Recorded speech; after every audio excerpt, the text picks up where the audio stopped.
picture this. It's 1765 and you're a colonist in British America.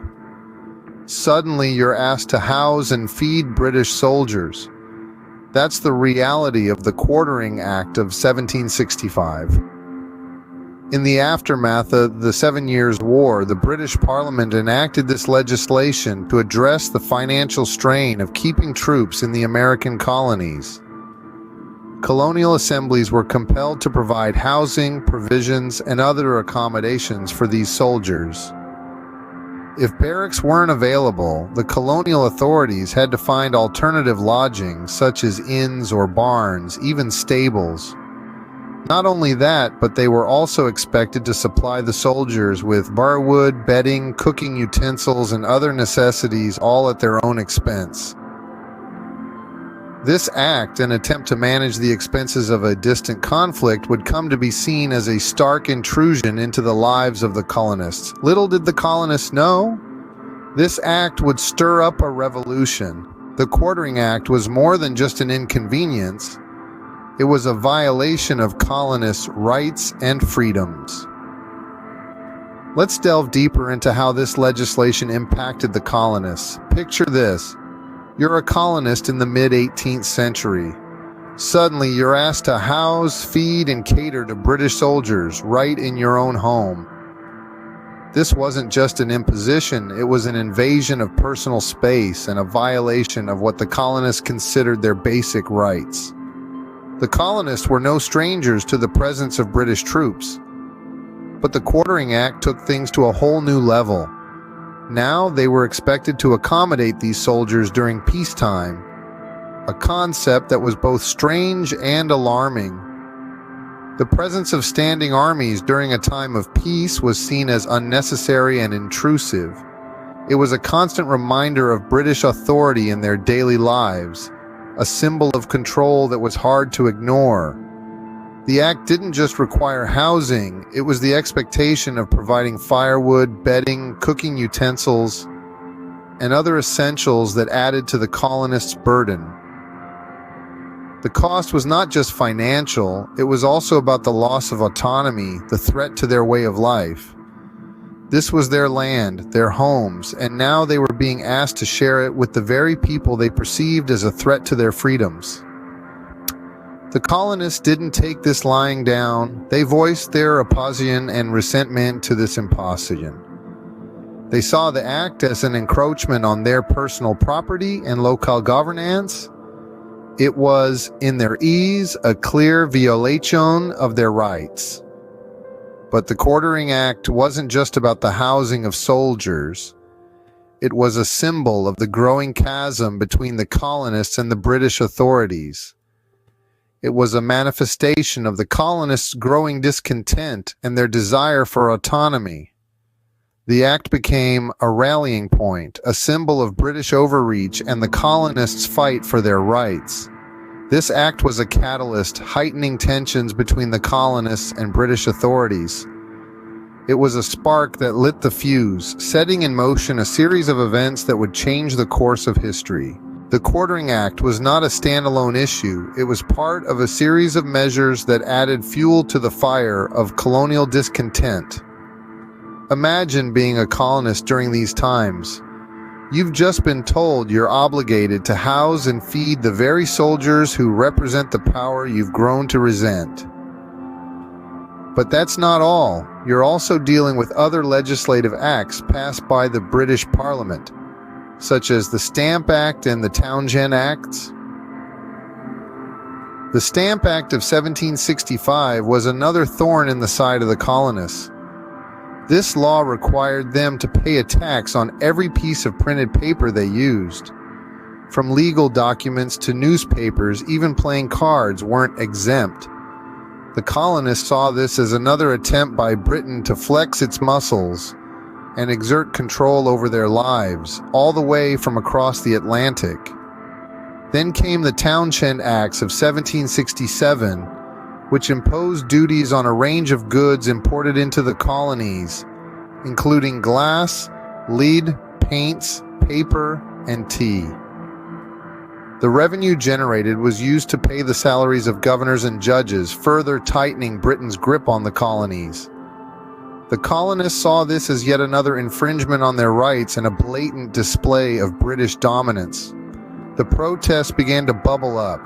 The colonists, incensed by what they perceived as an imposition of British military power on civilian life, started to push back. They boycotted British goods, staged protests, and pinned fiery editorials in newspapers. The tension, like a pot on the brink of boiling, was palpable. The resentment initially kindled by the Quartering Act was now being stoked by other legislative measures, and the flames of discontent were spreading. The colonists were not just fighting against the Quartering Act, the Stamp Act, or the Townshend Acts. They were fighting against an overarching issue, the gradual encroachment of British power on their rights and freedoms. The seeds of revolution were being sown. The colonists' struggle for autonomy was morphing into a fight for independence, setting the stage for a revolutionary war that would change the course of history. Indeed, the seeds of revolution were being sown. Resistance to the Quartering Act was not silent. It was loud, clear, and causing friction. The colonial assemblies were not mere spectators, but active participants in this drama of defiance. They understood the gravity of the situation and were not ready to bow down to the British Parliament's decree. The New York Assembly was one such group that emerged as a beacon of resistance. They questioned the Quartering Act's legitimacy, highlighting the financial burden it imposed on the colonies. They argued that the act was not just a matter of housing soldiers. It was a financial drain, a parliamentary overreach, and an intrusion into their lives. To understand their point of view, let's consider this. They were suddenly expected to provide firewood, bedding, cooking utensils, and other essentials, all at their own expense. Imagine the enormous economic strain this put on the colonies. And the question on their minds was, for what? To accommodate soldiers in their homes during peacetime? It seemed unnecessary and intrusive. But it was not just about the financial burden, it was a matter of principle. The New York Assembly, among others, saw the Quartering Act as a symbol of parliamentary overreach, a blatant violation of their rights and freedoms. They believed that their local governance was being undermined, their personal properties encroached upon. This was not what they had signed up for. As the colonial assemblies resisted, friction between the colonies and the British Parliament escalated. The mother country and its colonies were now not just geographically distant, but ideologically apart as well. The colonies were no longer willing to play by the British rules. They were ready to challenge the authority, to question the norms, and to fight for their rights. The rift was widening, the stakes were high, and the stage was set for a showdown. The resistance to the Quartering Act was not just a moment in history, it was the beginning of an era of escalating tensions, resistance, and ultimately revolution. The Quartering Act of 1765 was repealed in 1770, but was it a victory for the colonists? Not quite.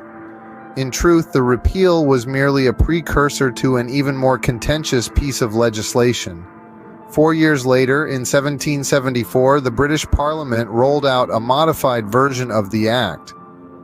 The new Quartering Act permitted British soldiers to take up residence in unoccupied buildings, barns, and houses if suitable barracks were not readily available.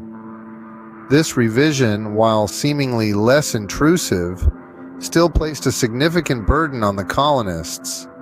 It continued to violate their rights and freedoms by encroaching on their properties and resources. The modified act was seen as yet another attempt by the British authorities to exert their military power over civilian life in the colonies. The colonists, already weary from years of parliamentary overreach, were not placated by this new act. Instead, the continued quartering of troops further inflamed their resentment against British rule. Their sentiments against the mother country had reached a critical stage, and the revised Quartering Act only added fuel to the fire. The repeal of the original act and its subsequent replacement had inadvertently pushed the colonists closer to the brink of revolution. It had become apparent that the British authorities were not willing to respect the rights and freedoms of their colonial subjects. The repeal was too little, too late, too little, The Quartering Act was more than a law. It was a symbol of British authority and colonial resentment. This piece of legislation, seemingly innocuous in its intent, became a glaring representation of the growing discord between the colonists and their British rulers. It not only strained the colonists' resources but also their patience, leading to escalating tensions and a deepening sense of bitterness towards British authority. The Quartering Act, in essence, became a catalyst for change, a spark that ignited the simmering discontent among the colonists. It was a glaring reminder of the intrusive presence of British military power in civilian life, an unwelcome guest that overstayed its welcome. The resentment it fostered was not just about the physical imposition, but more importantly, it underlined the overreach of parliamentary powers and the violation of colonist rights. This act, along with other controversial laws like the Stamp Act and Townshend Acts, fueled the flames of anti-British sentiment. It was a stark reminder of the colonists' subjugation to British rule, and it served to galvanize the burgeoning movement for colonial autonomy. The colonists, through their resistance and protests, demonstrated their unwavering resolve to protect their rights and freedoms. The legacy of the Quartering Act is deeply woven into the tapestry of American history. It served to amplify the call for independence, pushing the colonies closer to the brink of rebellion. In the end, the Quartering Act was one of the sparks that ignited the American Revolution.